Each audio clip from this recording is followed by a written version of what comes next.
नारायणं नमस्कृत्य नरं चैव नरोत्तमं देवीं सरस्वतीं व्यासं ततो जयमुदीरये. So there we were. So we said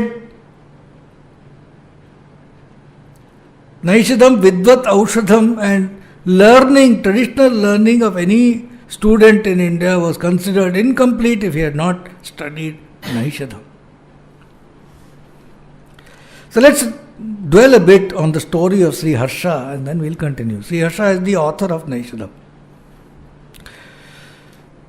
He was somewhere in the 12th century, that is 11 something AD. 1000 years or what? Around. Before.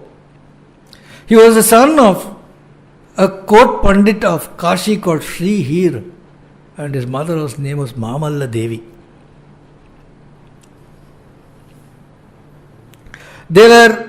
His father was a famous poet in the court of a Kashi king called Jayanta Chandra. Jayanta Chandra, that was the father, that was his king's name. And his father was a court poet, and as it happened, people come, there are debates, there are competitions, etc. And there was another court poet who came and he defeated Sri Hira. And Sri Hira had to lose openly in court in front of the king, and that is, for a scholar, you can imagine what a deep hurt it was for him.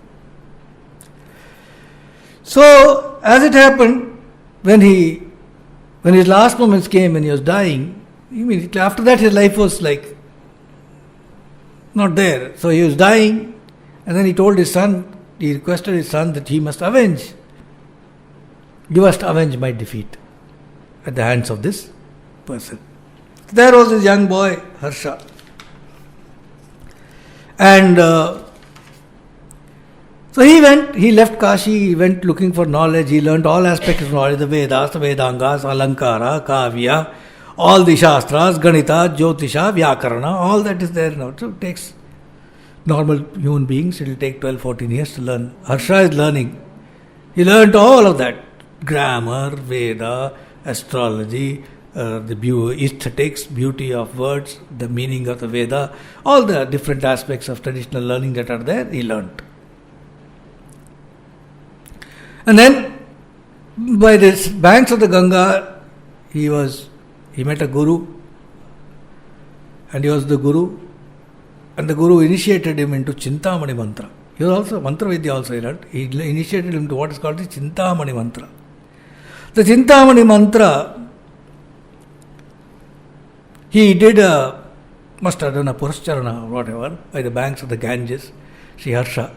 And by the power of Siddhi of the mantra, he got Mantra Siddhi of Chintamani Mantra, and Goddess Saraswati, Bharati, appeared before him and blessed him with supreme knowledge, so to say, knowledge. Devi Tupra manifested and blessed him with profound scholarship. Not Brahmagyana at that point, but great scholarship. Now he was ready to go back to Kashi to challenge the one who defeated his father. But before that he didn't straight away plunge into that level. He said, first let's queer the pitch, so to say, and he started challenging some of the lesser but well-known scholars. And lo and behold, he lost every round. Wherever he went, he lost. Because what happened? Whatever he spoke, nobody could understand. He was so profound. Goddess Bharati Uma, Tripura Sundari, Tripura Devi had given him such a profound scholarship that nobody could understand. They said he is defeated. So he didn't know what to do, because he spoke the highest matter in such small terse words, nobody could understand what he was speaking. He was therefore suffering from Atividya dosham. Isn't it? A boy is looking to marry a girl, that girl is far more intelligent, this girl is not good looking, he'll say and go away, no? Absolutely. Suppose she is PhD, he is BA, means he'll say no. Atividya. As Tamil Antaram teacher said, நாளைக்கு என்கிட்ட spelling கேட்போம் அப்படின்னு. So like that. So this man was Atividya. So he didn't know what to do. So he again prayed to Goddess. Goddess manifested saying, yes, I have a problem. He said, tell me, my son, what's your problem? He said, nobody is able to understand me, and therefore I am getting defeated again and again. So she, please, you must only tell me the way out. So she told him, this is what you must do. So she told him every night, midnight, he must wet his head completely and eat a lot of curds made out of buffalo milk. Okay. Midnight, put water in your head and take curds of buffalo. Buffalo's milk. Okay. That's what Antaram Dikshitar says in his on the Yermumat there. Okay, apparently it increased the kapha or whatever, it's something. And 6 months he did this and his brain became considerably, he became less bright. And now he was in a reasonable, he was good enough now to take on anybody. That's how it was. Okay. Now,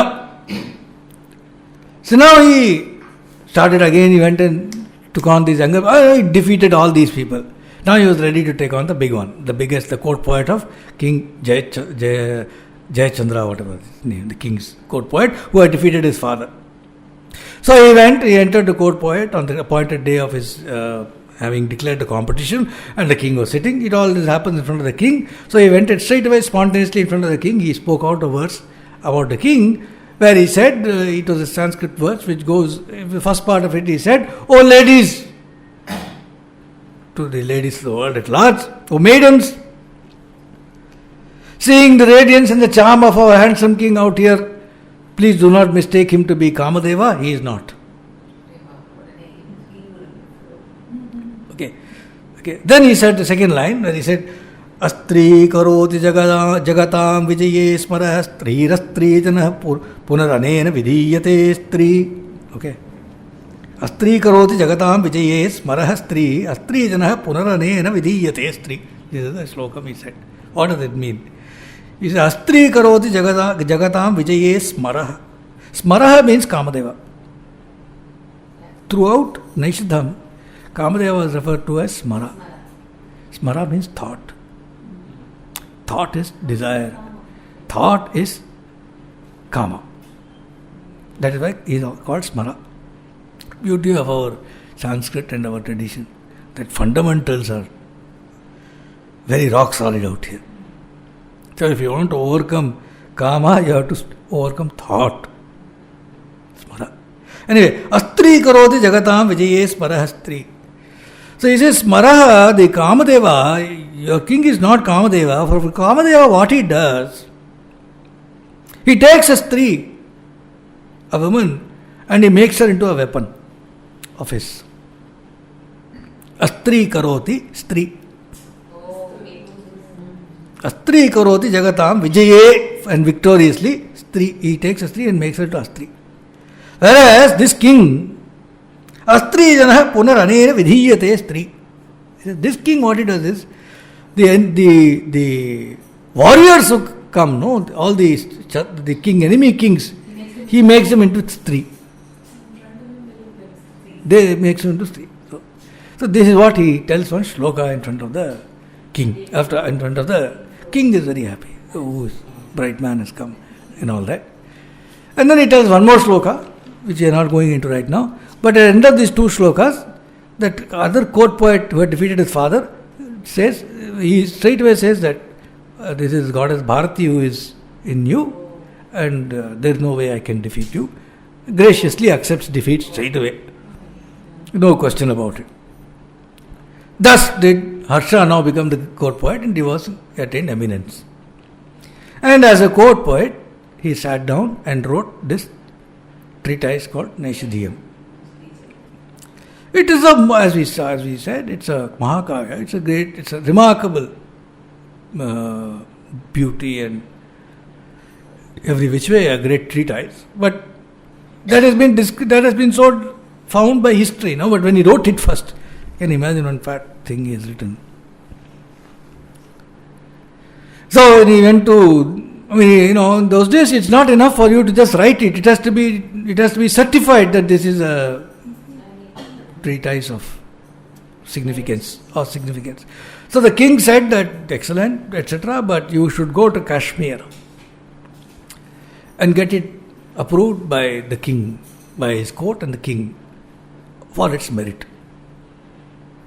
So our man left all by himself and he went to Kashmir with his book and met various people, saying there's a reason I have come. I have written this treatise called Naishadhyam, which you should all read, and my court, the king, should give me a certificate and all that. See, like this people come, no. So excellent and all that. So they were all just, nobody gave people paying lip service. All the court pundits, well, they show me, okay, we'll look at it. That kind of thing they were doing with him. Like you're going to a government office and trying to get something. Nothing will get done. So like that. He was going on meeting people, they were all saying excellent, excellent, etc. But nothing was moving, and he was soon, a few months had happened, and he ran out of whatever money that he had brought, etc. Nothing, he had left nothing himself, this treatise. And no way he could get anywhere near the king. They have blocked the bloody access, and they themselves were not willing to give him the time of the day. Although he had, imagine his position. Such a goddess has come and given him super scholarship, and he has also written this Naishadhyam, and the court poet of Kashi. He saying, I'm court poet of Kashi. Even then nobody is willing to give. This is Kashmir. So there it was. Kashmir was the greatest one, the greatest center of learning. Sharda Peetham it is. Right. So there he was. Now one day, a hungry man, this Brahmin, writer, hungry, no money, Kashmir. He was sitting, there was a pond, he was sitting next to the pond, or water body, next to the water body, he was sitting and doing Rudra Japam.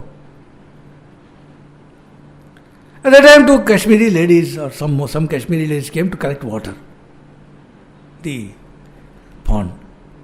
And as happens when ladies come to collect water, they started fighting with each other.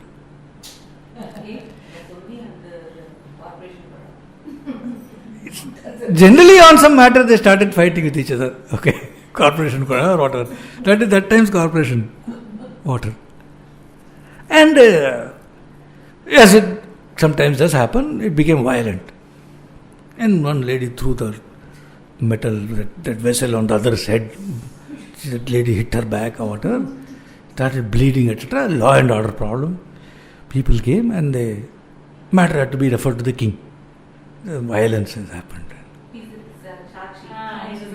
Violence has happened.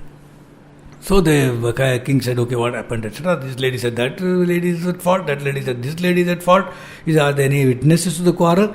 They both thought there was one Brahmin who was sitting that side. Sir. There's nobody else. You see. So they said, go get that Brahmin. So they went and they dragged. So this poor fellow continuing Rudra Japam, they came and dragged him to the court. He didn't know why he was being dragged. They took him there. So then the king said this to the ladies. He realized this is some case. So they asked him. He said, listen, I don't know anything. I don't know the Kashmiri at all. I was doing Japam in Sanskrit, he told. I was doing Japam there, and there was an altercation between these two ladies. But I can't understand the language. But I can do one thing. The king said, what? He said, I can repeat to you verbatim what each one said. He got Saraswati Kataksham. She said, this first lady said Chikuba, that lady said Bakuchi, that full thing, half an hour related. A colorful conversation in Kashmiri that had taken place. King was thrilled. The ladies are amazed. What is this? What word is saying? Yogi, huh? The yogi. You can ask a yogi, a great yogi, you can go and ask. 20 years later, when I had that conversation to you, what did I say? He'll tell you word to word. Right? So he said, this is what she said. King said, this is amazing. Who are you? He said, excuse me, I am from Kashi. He told the whole story. This is one book I brought with me, I am always carrying, I wanted you to see. So they said, but why didn't you show it to me? He said, no, your court people, I've been meeting this man, that man, that man. The king said, what is this, you people? For what are you, my court pandits? One great pandit comes from Kashi, you are not entertaining him, you are not showing. All of you, he deserves your all the respect. You must all take him to your home and give him respect. But no, look, evaluate this 3 times and see what it is about, etc. And matter came fine. Anyway, they all validated. It was found to be great. The king gave the certificate and he came back with the certificate from the king of Kashmir.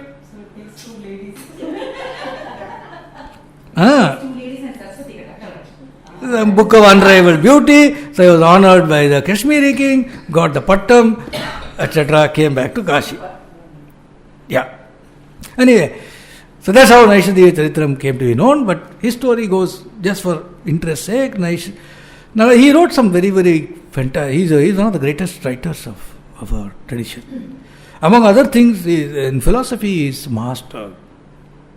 He's written something called Khandana Khanda Khadya, which is considered absolutely the authority from Advaita point of view in terms of denouncing every other mata, especially the Nyaya, which after he was done with Khandana Khanda Khadya, the Nyaya as a school of philosophy was relegated. It didn't appear in the syllabus anymore, kind of thing. Anyway, in Khandana Khanda Khadya, apparently he proves that whatever is Brahman, etc., is anirvachaniyam. Cannot be spoken of, cannot be thought of, cannot be. So anyway, it is considered one of the greatest masterpieces of philosophy. Likewise, he's written many such works. He was the court laureate in the king. But the king later, there was another queen among his various queens. This queen, apparently, is a story. I won't go into that. She was a widow of somebody. His court minister saw her. She was very beautiful, a young widow. So he brought her to the king. She became the queen. And she was also very intelligent. But he was a court poet. And then she was a little bit jealous of him because of that. And then one fine day she said, if you are a knower of all Shastras, he said, then do you know how to make chappal? So,